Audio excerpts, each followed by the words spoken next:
have more live figure skating still to come, including the world champions from Canada, Jamie Salé and David Pelletier. For more on their story, here's our special correspondent, Jim McKay, for the first of several fireside chats. Hi, Jim. Okay, that's great. Thanks, Bob.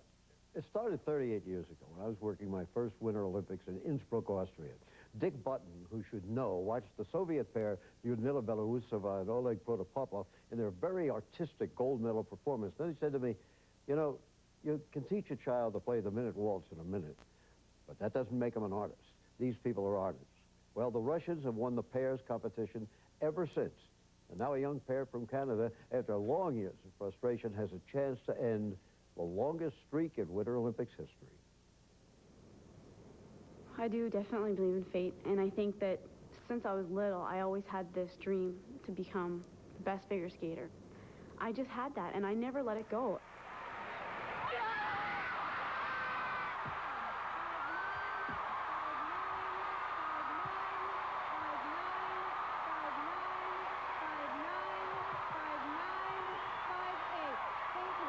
Dave and I both want to be number one, and we just have that drive.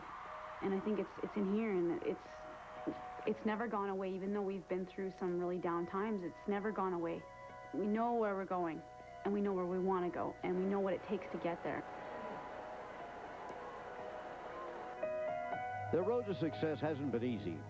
Only a few years ago, Jamie Salé and David Pelletier considered ending their respective skating careers. At the time, Jamie was skating singles and going nowhere, while David was on his third pair's partner.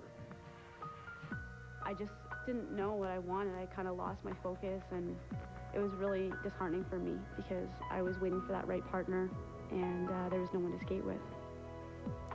To hear my own peers say to me, I can't believe you're still skating. And I didn't even say it jokingly, but you knew, and it hit you right here, you know. It made you feel kind of like, am I doing the right thing? And then it was almost embarrassing. Like, I would step on the ice, and I thought, everyone's looking at me going, oh, this is a joke. After 98, I was 24, 25. It's time to do something of my life. It's time to make a living. And if I can't find a partner that can help me get to where I want, well, you know, let's call it quit, and that's it. But they didn't quit, and in March of '98, David came to Edmonton for a tryout with Jamie. When he got here and we stepped on the ice, I knew as soon as I took his hand, it just clicked. Like, it was so on. It's like we didn't even miss a beat. It was easy to skating.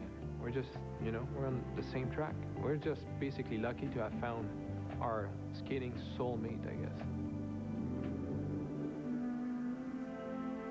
After the years of frustration, do they really think they can end a 4-decade dynasty? Of course, I know the history of pair skating and who's won the Olympics the last 30, 40 years, but it doesn't matter to us. Like, Dave and I have not gone out the past competitions and thought, you know, we have to beat the Russians because they always win. It's the last thing we think about.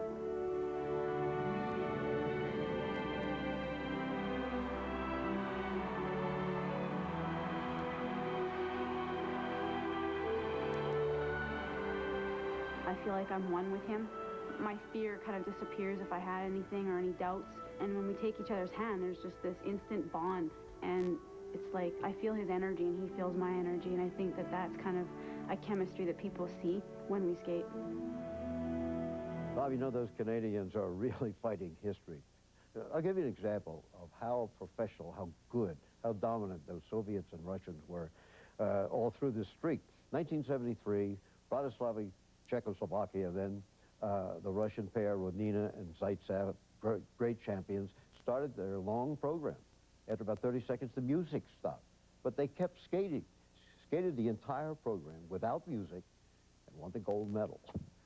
This is at the '73 World Championships, and in a sense, no matter the sport, the great champions have a few things in common. That was the product of preparation, had to be, and resourcefulness and some sort of inner confidence. Okay, something crazy has happened, we'll carry on. Something extra. All right, and on that note, appropriately enough, let's keep it going. We'll send you right back to figure skating. Thanks, Jim.